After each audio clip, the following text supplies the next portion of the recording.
이사야서 제51장 17절에서부터 52장 2절까지에 있는 말씀, 이사야서 제51장 17절부터 52장 2절까지에 있는 하나님의 말씀을 들으십시오. 여호와의 손에서 그의 분노의 잔을 마신 예루살렘이여, 깰지어다 깰지어다, 일어설지어다. 내가 이미 비틀거름치게 하는 큰 잔을 마셔 다 비웠도다. 내가 낳은 모든 아들 중에 너를 인도할 자가 없고, 내가 양육한 모든 아들 중에 그 손으로 너를 이끌 자도 없도다. 이 두 가지 일이 내게 닥쳤으니 누가 너를 위하여 슬퍼하랴. 곧 황폐와 멸망이요 기근과 칼이라. 누가 너를 위로하랴. 내 아들들이 곤비하여 그물에 걸린 연양같이 온 거리 모퉁이에 누웠으니 그들에게 여호와의 분노와 내 하나님의 견책이 가득하도다. 그러므로 너 권고하며 포도주가 아니라도 취한 자여 이 말을 들으라.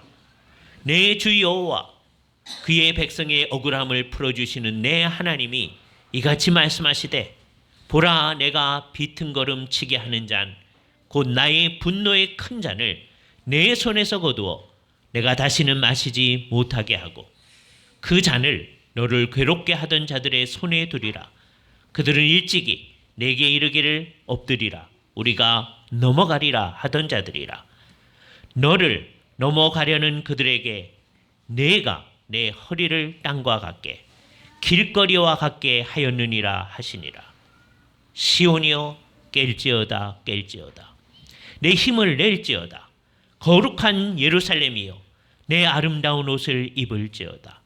이제부터 할례받지 아니한 자와 부정한 자가 다시는 내게로 들어옴이 없을 것입니다.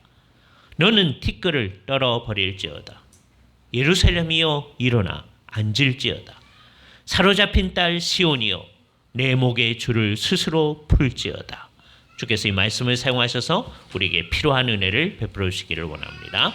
오늘도 계속해서 이사야서 51장에 있는 말씀을 생각합니다. 이 51장 이 부분, 52장 2절까지 읽었잖아요.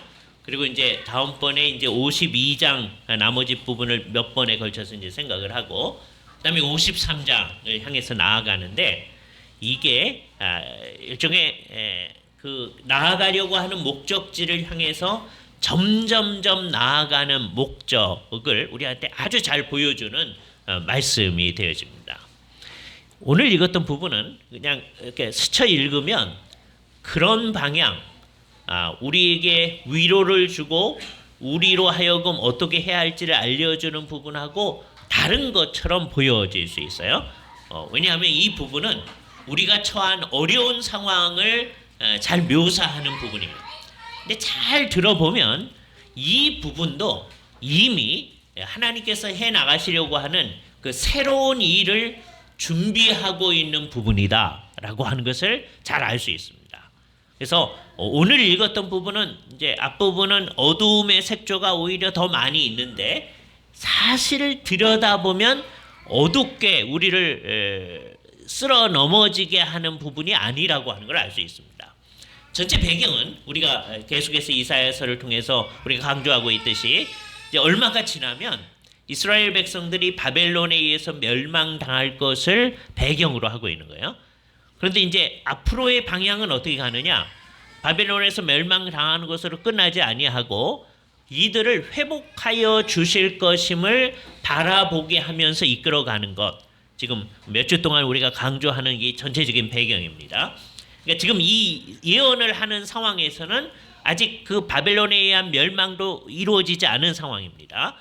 그래서 이 사람들, 이 이스라엘 사람들은 하나님께서 세우신 종, 선지자하고 이게 접촉을 제대로 하여 살아나가면 자기가 살고 있는 시대가 어떤 시대임을 정확히 알고, 만약 그걸 모르면 자기 나름대로 생각을 할 수밖에 없거든요. 그래서 역사가 이루어지는 정황 속에서 자기 나름대로 판단하면서 살 수밖에 없는데, 여기 구약의 하나님 백성들은 어떻게 하냐? 하나님께서 선지자를 세우셔서 그 역사를 이미 해석하여 주시고 이미 해석된 역사 속에서 하나님이 주시는 그 관점을 가지고 역사를 살아가게끔 하는 겁니다. 그죠? 놀라운 거죠. 이게 신약에 사는 우리하고는 어떻게 연결되느냐? 우리에게는 선지자가 있지 않습니다. 그러나 우리에게는 이미 주께서 세워 놓으신 선지자들이, 이사야가 우리의 선지자이기도 하고, 그다음에 나중에 사도 바울이나 요한이나 이런 분들이 우리의 사도들이기 때문에 우리 시대에는 선지자나 사도가 있지 않지만, 이게 아주 중요한 생각이에요. 어떤 이제 정신이 나간 사람들은 우리 시대에도 선지자가 있고 사도가 있다, 그렇게 이제 얘기를 하려고 합니다. 그런 사람들을 소위 신사도 운동을 하는 사람들이다, 그렇게 얘기해요. 우리 주변에 그런 사람들이 있습니다. 그죠? 그러니까 이게 이런 현상을 보면 안타까운 거죠. 예수를 믿는다고 하는 사람들이 이 세상에서 되게 두 종류로 잘못되어 있는데, 한 종류의 사람들, 훨씬 더 많은 사람들이 성경에 대해서 관심도 없고 하나님이 하는 일에 대해서 관심도 없고 그냥 습관처럼 신앙생활이라는 걸 하는 겁니다. 그래서 별로 주님이 하시는 일에 별 관심이 없는 사람, 이거 잘못하는 하나의 형태예요. 그리고 이런 사람이 이 세상에 아주 많습니다. 우리가 주의하지 않으면 우리도 그 속에 한 사람이 될 수가 있습니다. 그죠? 주일날이면 예배하고 하지만 하나님이 뭐 해 나가시는 건지에 대해서는 별로 관심이 없고 그냥 있는 것. 성경은 주일날이면 목사님이 읽고 설명해 주는 책, 그리고 나머지는 상관없는 책, 이렇게 되는 한 종류의 사람들이 있고요. 또 한 종류의 사람들은 어떤 사람들이냐면 하나님이 하신 일에 관심이 많습니다. 하나님이 놀라운 일 행하신다. 그래서 성경을 자기 나름대로 생각하는데, 옛날에 선지자가 있고 그다음에 사도들이 있어서 가르쳐 줬듯이 오늘날도 하나님께서 선지자와 사도를 세우셔서 우리에게 가르쳐 줄 거다라고 생각하는 사람들, 이 사람들은 성경의 구조를 잘 모르는 겁니다. 그죠? 그래서 두 종류의 사람들이 잘못된 방향으로, 이게 뭐 너무 넓게 얘기하는 거지만 나가는 거예요. 하나는 열심히 없는 사람들이 별 관심이 없이 하나님의 일에 대한 관심이 없이 그냥 살아나가는 거고요. 또 하나는 열심히 있다고 하는데 성경에 관심을 기울인다고 하는데 그거에 대해서 별 관심이 없는 거예요. 그래서 성경이 말하는 데 생각하지 아니하고 겉으로 보면 성경이 얘기하는 것과 같이 비슷하게 생각하는데 사실은 그것의 의미에 충실하지 않은 겁니다. 근데 이 두 번째 부류의 사람하고 참 비슷한 사람들이 있어요. 지금부터 얘기하려고 하는 사람들은 이 두 번째 아까 부류 사람들, 신사도 운동하는 분들은 이게 이단이거든요. 지금도 새로운 계시가 있다. 선지자를 통해서, 사도를 통해 계시가 있다. 그렇게 얘기하는 사람은 다 이단입니다. 그런데 이 세상에서 그 이단인지도 모르고 이제 있는 거예요. 그런 일에 힘쓰는 교회도 많이 있고, 그러니까 사실은 거기가 이단 교회인 거죠. 그래서 우리가 좀 주의해야 되는데, 이단은 아닌데 성경 말씀을 읽으면서 그걸 전체적으로 잘 해석하지 아니하는 사람들이 너무 많이 있습니다. 예를 들자면 여기 본문, 우리가 읽었던 본문에 보면 예루살렘을 중심으로 얘기를 하고 있어요. 여호와의 손에서 그 분노의 잔을 마신 예루살렘이여 깰지어다 깰지어다. 그렇게 예루살렘이 이제 회복되어질 것을 얘기하는 겁니다. 그죠?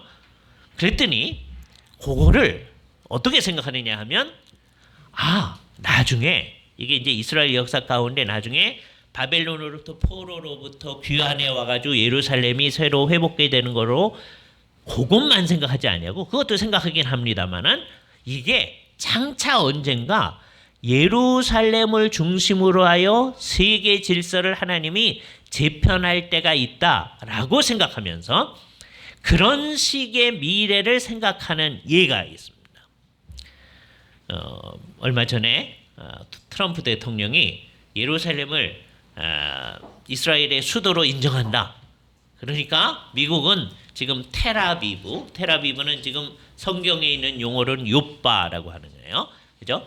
요빠로부터 이제 예루살렘으로 곧 옮길 거다. 그렇게 이제 선언을 했어요. 그죠? 그래서 온 세상이 발칵 뒤집혀졌죠. 예. 그래서 지난 목요일 날인가 21일 날 유엔에서 결정을 했어요. 유엔에 있는 나라, 아랍권에 있는 나라 가운데 그래도 미국에 제일 가깝게 했던 나라가 이집트인데, 이집트가 이제 제안을 해가지고요.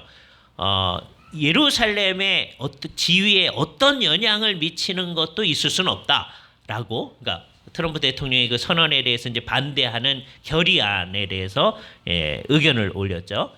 128대 9인가 그래요. 그래서 그게 이제 트럼프 대통령의 그 견해를 이제 반대하는, 그러니까 온 세상이 35개 나라인가가 이제 그 보류를 한 것 같고요. 9나라 정도가, 9나라 중에 2나라는 미국하고 이제 이스라엘이고, 다음에 뭐 토고 뭐 이런 나라 한 7개 나라가 아주 작은 나라들이 이제 찬성을 했어요. 그러니까 그 결의안은 찬성하는 게 이제 트럼프 대통령의 내용에 대해서 반대하는 건데, 그러니까 이 9나라만 이제 반대를 했습니다. 그죠? 그럼에도 불구하고 미국은 자기의 길을 간다고 이제 생각하는 거죠. 근데 그 생각 배후에 이게 그냥 트럼프 대통령이 자기 마음대로 하는 게 아니고요. 그 생각 배후에 작용하는 세력이 두 세력이 있는데, 하나는 이제 이스라엘 세력이잖아요. 트럼프의 그 사위가 이제 유대인이잖아요, 그렇죠? 코시넌가 하는 사람인데, 아방카의 남편이 그 사람, 그죠? 그래서 그 유대인들의 영향력이 굉장히 크고, 이스라엘 사람들은 언제든지 예루살렘이 회복되어질 것을 이제 목표로 하고 이제 사는 사람들이니까. 그래서 우리가 아는 그 유명한 67년인가 6.1 전쟁 때 그 예루살렘 지역, 가자 지역을 이렇게 이제 그 사람들이 이제 점령을 했잖아요, 그죠? 근데 거기를 예루살렘 영토라고 얘기하지, 이스라엘 영토라고 얘기하지 안 하고 점령 지역이라고 지금까지 하고 있는 겁니다. 왜냐하면 국제법상 이게 이스라엘 거라고 얘기들을 다 안 하기 때문에 팔레스타인하고 이제 같이 있는 거예요. 그래서 자기들이 주둔 지역 이렇게 하고 있는 거란 말이죠. 힘이 세니까, 그 안에서는 힘이 세니까 이스라엘 사람들이 거기를 이제 점령하고 있는데, 팔레스타인 사람들은 거기 우리 땅이다, 그리고 이스라엘은 우리 땅이다, 그러면서 있는 거죠. 그런데 그래서 유대인들은 계속해서 이제 그 땅이 자기네 땅이라고 생각하고, 이게 우리의 땅이다라고 하는 것의 근거 중에 하나가 이런 말씀들입니다. 이런 말씀을 문자적으로 해석하려고 하는 거예요. 근데 그렇게 비슷하게 해석하는 사람들이 우리처럼 성경을 믿는 사람들 가운데 세대주의자라고 하는 사람들이 있어요, 그죠? 이 사람들 굉장히 많이 있습니다. 우리나라도 세대주의의 영향이 매우 크기 때문에 그 영향을 많이 받고 있는데요. 그래서 그 사람들은 언젠가는 예루살렘의 회복이라고 하는 게 이루어질 것이다, 이렇게 생각하는 거예요. 트럼프가 그런 이제 선언을 했을 때 그 배후에 영향을 미친 거에 그런 것이 있는 거죠. 그러니까 여기 이제 이상한 거예요. 그러니까 이런 상황을 보면서 제일 걱정이 되는 건 뭐냐면, 우리도 이제 이런 상황을 보면서 무슨 생각이 들 수가 있느냐면, 야, 그러니까 무슨 정치적인 결정을 하는데 자기 신앙이 작용하게 하면 안 되겠다, 이런 생각이 막 작용하는 거예요. 그게 얼마나 무서운 생각인지를 봐야 됩니다. 예? 우리가 성경을 통해서 배우는 건 뭐예요? 성경을 통해서 배우는 거는 우리가 행하는 모든 일을 다 믿음으로 해야 된다는 거예요. 그렇죠? 그러니까 정치적 결단을 할 때도 믿음이 관련해야 되는 거예요. 근데 이 상황은 뭐냐? 성경을 잘못 해석해서, 지나치게 문자적으로 해석해서 그거를 믿으니까 잘못된 믿음하고 지금 정치적 정책 결정을 같이 하고 있는 게 여기에 문제가 있는 거예요. 그래서 여기서 잘 생각을 해야 됩니다. 우리는 모든 것을 믿음을 따라서 해야 돼요. 어떤 영역이 있어서 여기는 믿음이 작용하지 않는 영역이 있다, 이거는 가장 잘못된 사고방식. 그걸 우리가 이원론이라고 그래요. 예수를 믿는 사람들이 이 영역은 내가 믿음으로 하는 영역입니다. 내가 성경 믿고 하는 건 믿겠습니다. 근데 이게 여기는요, 이게 믿음이 작용하지 않는 영역입니다. 그런 게 어디가 있겠어요, 그죠? 우리는 이 세상 모든 것을 삼위일체 하나님의 주권에 비춰서 봐야 되는 거예요. 그런데 뭐가 문제냐? 성경을 읽고 믿음을 가지는데 잘못된 믿음을 가지는 거예요, 그죠? 그래서 그 잘못된 믿음을 갖지 않으려면 어떻게 해야 되냐면, 이런 본문을 읽을 때 이 예언의 1차적 실현이 언제인지를 아주 분명히 하는 거예요. 거기에 대해서 모든 사람이 거의 동의해요. 이거는 이스라엘 백성들이 나중에 바벨론 포로로부터 돌아올 때 예루살렘이 회복되지 않겠어요? 1차적 실현은 그거예요, 그죠? 자, 그런데 그거로부터 하나님께서는 예루살렘의 회복이라고 하는 것에 궁극적 실현이라고 하는 것을 어떻게 생각하시느냐 하는 걸 생각해야 되는 거예요. 그죠? 성경 전체를 잘 보면 건전한 이해를 가지게 되면 어떻게 되느냐? 온 세상이 예루살렘으로 몰려든다. 그렇게 성경에 구약의 표현들이 있습니다. 근데 온 세상이 예루살렘으로 다 오려면은요, 예루살렘이 그렇게 작아서는 안 되잖아요. 그렇잖아요. 그러니까 순번 정해놓고서는 이제 한 번씩 스쳐 지나가는 거 얘기하는 게 아니거든요. 그죠? 그러니까 그 성경 전체의 뜻을 생각을 해보면 이 예루살렘이라고 하는 것의 궁극적 실현에 있어서는 이게 단순하게 문자적 예루살렘이 아니다라고 하는 걸 알 수 있어요. 그래서 신약에 보면 나중에 자세히 말씀드리겠지만 신약 교회 전체를 예루살렘이다라고 얘기하는 거예요. 우리 신약 교회는 우리입니다. 우리가 예루살렘이다. 사실 여기서도 예루살렘이란 말을 쓰면서 예루살렘이 그냥 지역으로서의 예루살렘뿐만 아니라 그 이스라엘 백성 전체를 상징적으로 표현하는 표현으로 예루살렘이라고 했습니다. 그런지 아닌지를 한번 잘 들여다보세요. 그죠? 하나님께서 비유를 가지고 얘기를 하는 거예요. 그죠? 지금 이스라엘 백성들이 어떤 상태 가운데 있느냐? 그의 분노의 잔을 하나님의 손에서 마신 예루살렘이요. 그러는 근데 그 뜻은 뭐예요? 그러니까 예루살렘이 분노의 잔을 마신 게 아니잖아요. 누가 마셨어요? 이스라엘 백성들이 마신 거죠. 그죠? 그러니까 백성들을 구약 백성들을 지칭하는데 그 백성들을 어떤 때는 너 딸 시온이여 그렇게 얘기하기도 합니다. 또는 시온의 딸들이여 그렇게 얘기해요. 왜 시온이냐? 예루살렘은 시온이라고 하는 거예요. 시온산에 거기에 있으니까. 그죠? 네. 그러니까 이게 단순히 지역으로서의 예루살렘만을 구약에서도 얘기하지 않을 때가 있다는 거예요. 이게 비유적인 용어로 사용을 했을 때. 그런데 세대주의자들은 그것을 지나치게 문자적으로 생각하니까 반드시 예루살렘의 회복이라는 게 있어야 될 것이고 이스라엘 백성들이 팔레스타인 땅으로서 국가를 건설하고 해야 할 일이 있다. 이런 이제 생각들을 자꾸 하는 거죠. 여기서 우리가 잘 생각해야 됩니다. 성경을 보되 정확하게 그 전체적 맥락에서 보려고 하는 노력들을 해야만 한다. 그거는 어떤 일부 사람들만 그렇게 하면 됩니다. 그런 게 아니고 모든 그리스도인들이 그것에 힘을 써야 됩니다. 그러지 않으면 자기도 모르는 사이에 잘못된 해석이 우리에게 영향을 미쳐요. 그래서 교회 공동체의 가장 위험한 적은 두 가지인데 하나는 도무지 성경에 관심이 없는 것. 이게 이제 아까 제일 많은 사람이 그런다고 그랬어요. 네?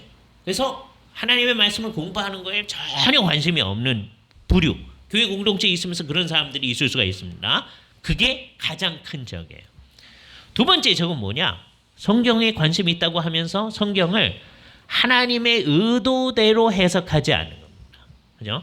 그래서 우리가 신경을 써서 성경을 막 이렇게 제대로 이해해 보려고 노력하는 일들이 지속적으로 있어야만 한다는 거예요. 그죠? 그럼 이제 우리 마음속에 무슨 생각이 드냐면 이 세상에 벌어지는 일들 복잡하고요. 우리의 삶도 복잡한데 그것만 해도 지쳐 죽겠는데 예? 뭐 성경을 읽고 뭐 생각하고 그렇게 해서 우리를 더 괴롭게 할 필요가 있습니까? 그죠? 그러니까 그런 거 하게 하지 말고 그냥 성경에서 좋은 얘기 우리한테 그냥 해주면 안 됩니까? 이렇게 되면 교회가 망하는 겁니다. 당장은 좋은 것 같은데 교회가 뭔지에 대해서 생각을 안 하는 거예요. 교회는 우리를 그저 위로하는 공동체로만 있는 건 아니에요. 위로의 공동체이기도 해요. 이따 이제 볼 거예요. 그러나 그저 위로만 하는 게 아니다. 교회는 첫 번째 지금 본문이 얘기하는 것처럼 우리의 상황을 정확하게 알게 하는 역할을 하는 거다. 그죠?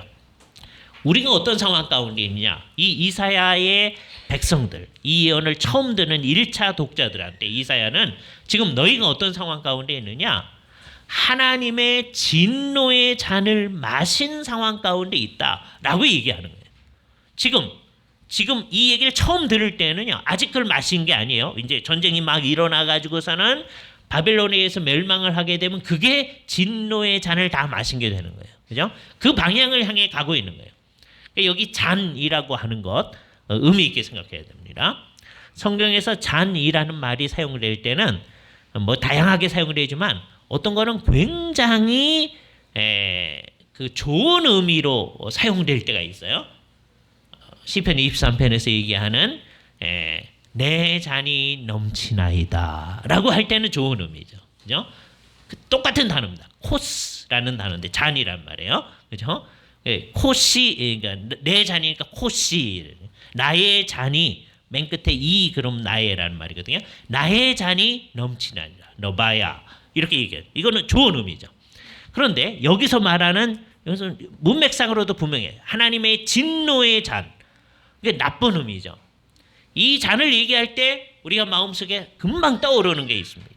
우리 주 예수 그리스도께서 이제 십자가 사건을 앞에 두고 겟세마네 동산에서 기도하실 때 이 잔이 내게서 지나가게 하시옵소서 그렇게 얘기하시잖아요. 그죠? 이 잔, 그 진노의 잔이거든요.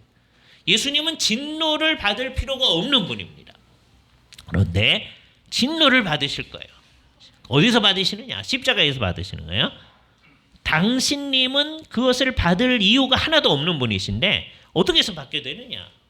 우리가 받아야 할 그 진노가 그리스도의 십자가에 쏟아 부어지는 거예요. 그죠? 사람들은 그걸 모르죠. 그저 예수님이 다른 사람들이 십자가에서 죽듯이 죽는 거라고 생각을 하는 거예요. 그죠? 그래서 최대한 생각하는 게 저기서 죽으니 얼마나 아플까? 그것만 생각하는 거예요. 그 아픈 거는요. 십자가 처형을 당한 모든 사람이 다 아파요. 예수님만 아픈 게 아니에요. 근데 예수님의 십자가에서 중요한 거는 얼마나 아플까? 그 물리적인 고통 그게 아니라 하나님의 진노가 거기에 쏟아 부어졌다는 거예요. 우리가 받아야 할 하나님의 진노가 거기에 쏟아 부어지는 거죠. 그것을 준비하는 얘기들이 여기서 나타나는 겁니다. 진노의 잔이 지금 이스라엘 백성들에게 쏟아 부어질 거다. 너희가 그걸 받을 거다. 그리고 지금 이사야는 그것을 미리 바라보면서 너희는 이미 그 진노의 잔을 받았다. 그렇게 얘기하는 거예요. 바벨론이 다 와서 예루살렘을 멸망시키고 이스라엘 백성 중에 일부를 바벨론으로 이끌고 가고 그다음에 나머지 백성들이 여기 살고 나라를 이루지 못하고 한 70년 동안 사는 그 상황이라고 하는 것을 살아보면서 이제 그 잔이 다 채워졌다라고 얘기하는 거예요. 그죠? 그러므로 너는 어떻게 했냐? 깰지어다. 그죠? 여기 재미있는 대조인데요. 아까 우리가 지난주에 9절을 볼 때 여호와의 팔이여 깨소서 그랬잖아요. 우리 그랬잖아요. 예? 그거하고 이렇게 쌍을 이루는 겁니다. 하나님이 깨시라고 하는 거예요. 근데 여기는 이스라엘 백성들한테 너희가 깨라 하는 거예요. 그죠? 이 두 가지가 다 비유적인 말이에요. 하나님이 주무시기 때문에 깨시라고 말하는 게 아니라고 그랬죠. 하나님은 주무시지 않으세요. 그러나 비유적으로 하나님께서 이제 당신님의 놀라운 약속을 하셨으니까 그 일을 이루어 주시옵소서라고 기도를 했잖아요. 그게 9절의 기도였습니다. 이제 그것에 근거해서 백성들한테 권면하는 거예요. 너희는 깨라. 너희 스스로가 깨라. 그죠? 똑같은 이제 어근에서 나온 말입니다. 근데 여기에 이제 스스로가 깨우쳐서 깨라라고 하는 의미를 가지고 얘기하는 거예요. 그죠? 어떤 상태에 있는 사람한테 얘기하는 거예요?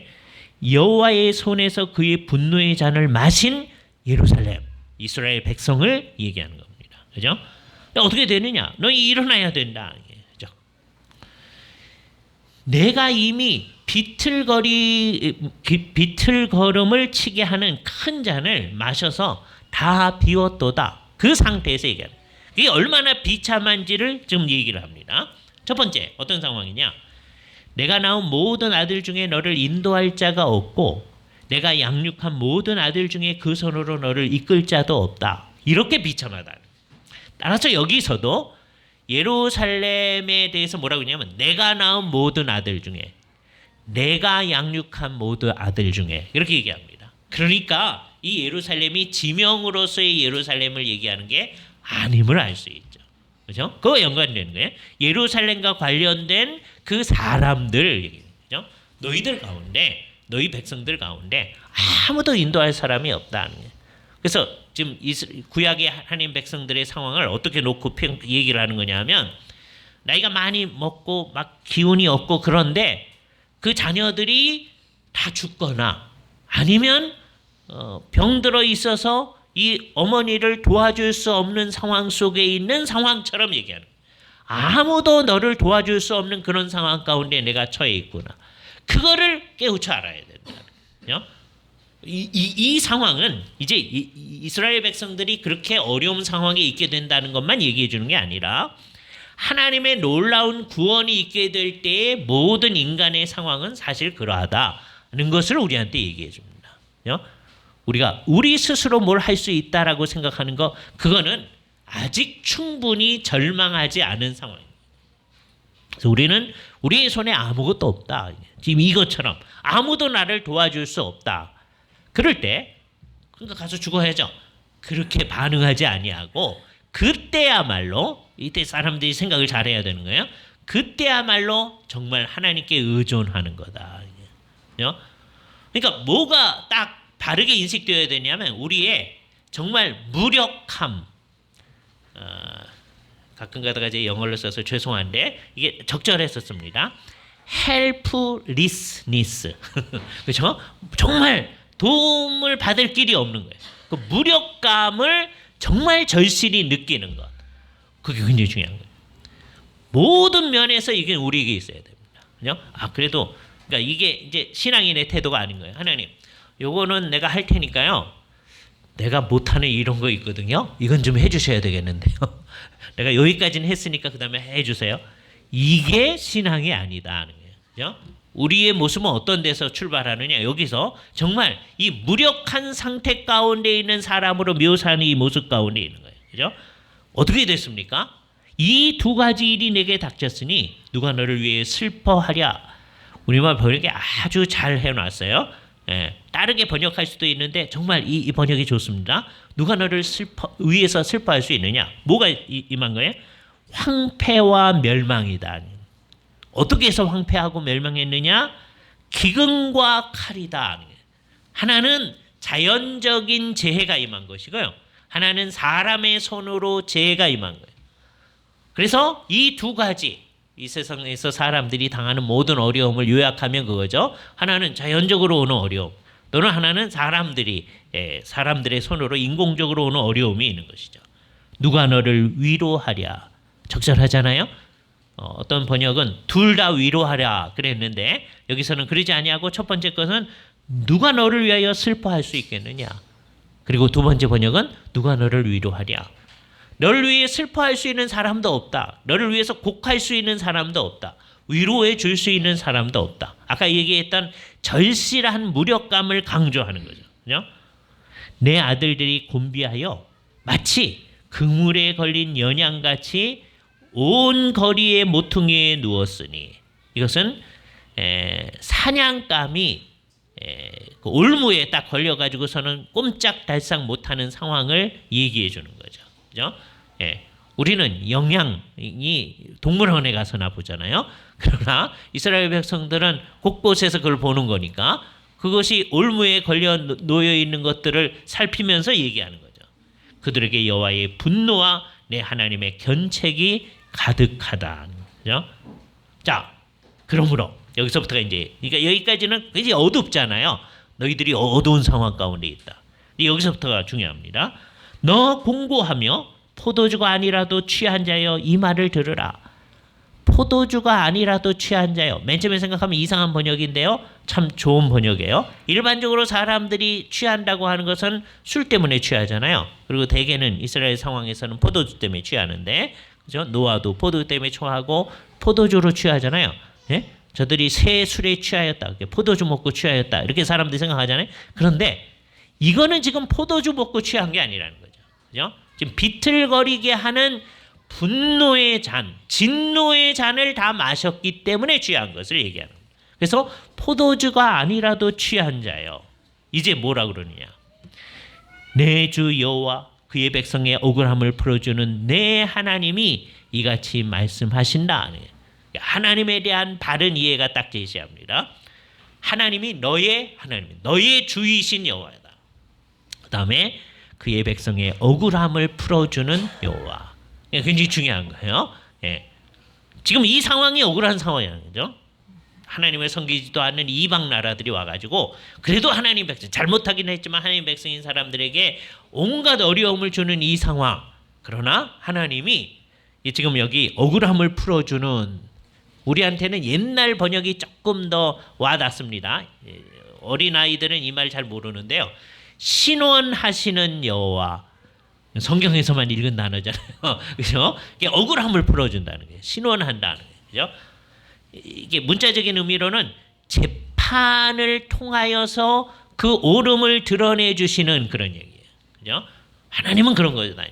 그죠? 하나님께서 네가 더 옳다라고 하는 것을 드러내신 그 하나님이 말씀하신다. 보라, 내가 비틀거름치게 하는 잔 곧 나의 분노의 큰 잔을 내 손에 거두어서 내가 다시는 마시지 못하게 하고, 이건 좀 애매한 번역인데 그거를 더 이상 마시지 않아도 된다는 거예요. 여태까지는 그 잔을 마셨는데 이제 더 이상 마시지 않아도 된다. 근데 어떻게 하느냐? 그 잔을 너를 괴롭게 하던 자들의 손에 두리라. 그들이 마시게 되어진다는 거예요. 그죠? 그들은 일찍이 내게 이르기를 엎드리라 우리가 넘어가리라 하던 자들이라. 너희들은 다 엎드려져라. 그죠? 그래서 너희를 발 밑에 깔고 우리가 넘어갈 거다. 그죠? 그러던 자들, 이들을 압제하던 자들, 그들한테 이제 하나님의 진노의 손이 가해질 것이다 라고 하는 걸 얘기합니다. 그래서 다시 한번 52장으로 가면 시온이여, 아까 예루살렘에 대한 다른 말이 시온이잖아요. 시온이여 깰지어다 깰지어다 내 힘을 낼지어다. 왜 이 말이 나오는 거예요? 너가 스스로 할 수 있는 능력이 있다, 그 전제가 아니에요. 이 사람들은 정말 무력한 사람들, 무능한 사람들입니다. 근데 이런 말을 하는 건 뭐예요? 하나님이 할 수 있는 힘을 주신다라고 하는 겁니다. 언제나 그걸 전제로 해야 돼요. 이 상황은 마치 뭐와 똑같으냐? 나사로 무덤가에서 주님께서 나사로야 나오너라 하는 것과 똑같은 거예요. 나사로가 능력이 있어서 나올 수 있습니다. 죽은 사람이. 그러지 아니하죠. 하나님의 그 말씀, 예수님의 그 말씀이, 전능자의 그 말씀이 나사로를 살려가지고 나오게 하는 거죠. 마찬가지예요. 내 힘을 낼지어다, 이런 말도 오해하면 안 되는 거예요. 그 사람들이 능력이 있다. 여태까지 그렇게 해석하는 사람 많이 있습니다. 성경을 읽으면서. 그게 잘못된 해석인 거죠. 그죠? 예. 그러지 아니하고 하나님의 말씀이 그 힘을 있게 하는 거죠. 거룩한 선 예루살렘이여, 시온하고 아까 같은 말이라고 그랬어요. 너는 이제 내 아름다운 옷을 입을지어다. 아까는 어떻게 했는데요? 비참하게 거꾸러져서 땅바닥에 이렇게 내팽겨쳐져 있는 그 사람을 하나님께서 이끌어서 아름다운 옷을 입혀준다는 거죠. 이제부터 할례받지 아니한 자와 부정한 자가, 즉 이방 사람들이, 다윗이 저 할례받지 않은 자가 골리앗을 향해서 얘기하잖아요. 그것처럼 하나님 백성이 아닌 사람들이 다시는 내게로 들어옴이 없을 것이다. 너는 티끌을 떨어버릴지어다. 지금 티끌 가운데 있는 상황이에요. 그러니까 아름다운 옷을 입고서는 어떻게 되느냐? 예루살렘이여 일어나 앉을지어다. 거기 이제 어디에 앉는 거예요? 이제 하미가 있어요. 잘 직역했는데 앉을지어다. 뜻은 보좌에 앉을지어다. 그냥 여기 땅바닥에서 앉아라, 그 얘기가 아닙니다. 그렇죠? 아름다운 옷을 입고 제대로 앉아야 된다. 사로잡힌 딸 시온이여 내 목의 줄을 스스로 풀지어다. 그 말은 뭐예요? 하나님이 그 모든 것을 해주신다고 하는 거예요. 그래서 희망의 빛이 여기서부터 막 나타나기 시작합니다. 그죠? 맨 처음에는 어둡게 시작했는데 하나님께서 이 일을 하시리라라고 하는 것이 이제 주어지고 있는 거예요. 이게 이제 51장 요 부분, 그다음에 52장, 53장 가면 일종의 크레센도를 향해서 막 가게 되어집니다. 그래서 우리가 이제 계속해서 그걸 향해서 가야 되는 거예요. 그죠? 우리 마음속에 이런 본문을 읽으면서 하나님께서 하시는 일에 대한 기대가 가득하게 되어야 하는 거죠. 그게 하나님의 말씀을 믿는 사람이에요. 그 기대를 가지는 사람은 자기 자신의 어떤 것에 의존하지 않는 겁니다. 하나님이 하시는 일에 대한 기대를 가지는 거죠. 그러면서 자기가 어떤 사람이고 하나님이 어떤 분인지가 아주 분명해지는 거예요. 자기는 아무런 능력도 없는 사람입니다. 무능력한 사람이에요. 그러니까 이걸 아주 분명히 해야 돼요. 우리는 전적인 무능력이라고 하는 것, 성경 전체로 보면 타락한 인간에 대해서 가장 분명하게 얘기하는 거예요. 그 무능력이라고 하는 건 뭐예요? 여러분이 아침에 일어나서 일어날 수 없다는 거예요? 아니에요. 여러분이 원하는 일을 할 수 없다는 거예요? 아니에요. 할 수 있어요. 그런데 하나님이 원하시는 일, 그를 우리 스스로는 할 수가 없다는 거예요. 왜요? 우리는 하나님의 원하시는 일을 추구하지도 않고 그건 뭔지도 모르기 때문입니다. 그죠? 그런데 그 사람들을 향해서 하나님께서는 그 무엇을 알 수 있게끔 해 주신 일을 하는 거예요. 그러니까 전적인 무능력이 있다고 하는 걸 분명히 하면서 우리가 뭘 알고 뭘 깨닫고 힘써 나가고 하는 그 모든 일은 다 하나님에게서 나오는 거죠. 그래서 하나님은 어떤 하나님이냐? 그의 백성의 억울함을 풀어주시는 하나님, 우리의 주님이신 그 하나님이라고 인식을 하고 하는 거예요. 하나님이 해주시는 모든 일을 전적으로 믿는 것이죠. 성탄절이라는 말을 우리가 사용합니다. 자, 이때 이제 주의해야 되는데 늘 이제 성탄 즈음에 제가 강조하는 거, 예수님이 12월 24일이나 25일 날 태어났기 때문에 이때를 성탄절이라고 하는 거 아닙니다. 그죠? 그러니까 이때가 예수님의 생일 그러지 않는 거예요. 그저 교회는 주님이 이 세상으로 오신 것을, 그 역사적 사건을 기념을 해야 되는데 그냥 어떤 한 날을 정한 거예요. 그런데 그 날이 12월 25일로 정해진 거죠. 옛날 로마 교회에서. 그 동방정교에서는 1월 6일 날로 이제 하고 뭐 그랬었어요. 그러니까 사람들이 그냥 한 날을 정해서 한 겁니다. 그러니까 그 날 예수님이 태어났다 그러시면 안 돼요. 예수님이 이 세상에 실제로 오신 것을 기념하는 일입니다. 예? 애들 연극하고 할 때도 예수님의 생일이다 뭐 이렇게 뭐 이렇게 이제 연극 시키고 하는 거 있어요. 그거 하지 말아야 됩니다. 예? 이번에도 그렇게 한 거 있어요. 예? 예, 예수님이 그날 태어났다 그렇게 얘기하면 안 돼요. 그죠? 우리는 그저 주님께서 이번에 이 세상에 오신 것의 진정한 의미를 생각하는 좋은 기회로 생각해요. 성탄절이 있다고 하는 건 굉장히 좋은 겁니다. 일본은요 성탄절날 쉬지도 않아요. 성탄절이라고 하긴 했는데 쉬지도 않아요. 그것보다는 성탄절 쉬는 우리나라가 얼마나 감사한 나라입니까? 그죠? 그런데 이제 문제가 왜 쉬는지는 별로 생각을 안 해요. 그저 쉬려고 한다는 거, 의미가 없다는 거죠. 그죠? 성탄을 맞을 때 우리는 오늘 얘기했던 이 두 가지 주제가 우리의 마음속에 분명해야 돼요. 우리가 정말 무력하고 무능해서 우리 스스로 아무것도 못하기 때문에 하나님께서 우리를 신원하고 우리의 억울함을 풀어주기 위해서 하나님께서 친히 사람의 모습으로 이 세상에 오신 그 일이 일어났다는 거예요. 그러니까 이 본문이 얘기하는 그 개념이 우리 속에 분명히 있어서 그 관념에서 성탄을 바라봐야 돼요. 그래서 이것은 우리의 구원에 대해서도 마찬가지고 구원받은 사람이 이 세상을 살아가는 데서도 마찬가지고요. 그 사람들이 교회를 이루어서 교회가 어떤 식으로 움직여 나갈까 할 때도 마찬가지예요. 철저한 무력함, 그걸 분명히 가지고 있어요. 제가 이제 늘 농담처럼 하는 얘기인데 이게 농담 반 진담 반 있는 얘기죠. 언약교회를 우리가 이제 농담처럼 우리는 연약교회라고 합니다. 그렇게 얘기해요. 그랬더니 어떤 분은 우리가 백날 가야 연약교회인 게 이상하지 않습니까? 그렇게 얘기한 사람들이 있었어요. 옛날에. 우리는 주님이 오실 때까지는 이 세상에서 늘 연약교회예요. 우리 스스로의 힘을 가지고 있지 않습니다. 그걸 분명히 해야 돼요. 예? 나중에 세월이 한참 지나면 사람들이 보기에 별로 연약하지 않은 상황 속에 우리가 있을 수가 있어요. 그때라도 우리는 그 연약성이라고 하는 걸 늘 의식하고 있어야 됩니다. 우리가 아무것도 없을 때, 정말 무력함을 가지고 있을 때 주님이 하시는 일에만을 의존을 하는 거거든요. 그죠? 그래서 주님의 초림과 재림은 완전히 다름에도 불구하고 한 가지 점에서는 공통점인데, 물론 두 가지 공통.